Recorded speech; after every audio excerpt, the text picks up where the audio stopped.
Toy bola ertaga kechroq kelar ekansiz-da. 14-fevralga. Qanaqa kelin bo'ladi? Hozir polniy fokus ishda bo'lsa. Haqiqiy mujiklar bunaqa narsalarga qiziqib yurmaydi. Birinchidan, o'yin qani.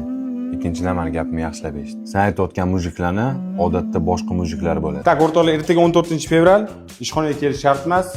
Bemalol dam olavringlar. Sizlar ham yashaylar endi. Shef hamma dam olsin, lekin men ishga kelaman. Bunaqa narsalarga vaqtim yo'q. Zo'r, faqat qizumasizda. Ertaga nima qilyapmiz? Ertaga ko'rishmasak edi. Da, men ham padarka olib joy gaplashib qo'yganman. Cho'qinur belam olib ketgandir, men kurtkani avvaloq ertaga cho'qiyotganingda kerak bo'ladi. Men o'ylayman, ertaga birga mazza qilib Bellissimo pizzada atiga 56 ming so'm evaziga bitta pepperoni pizza, Ikkita razliv kola esdan chiqmasin. Aksiya faqat 14-fevral kuni bo'ladi. O'zi o'shga boramiz. Mana haqiqiy do'stlar, adam to'g'ri aytgan ekanlar. Sandagi mujiklarni boshqa mujik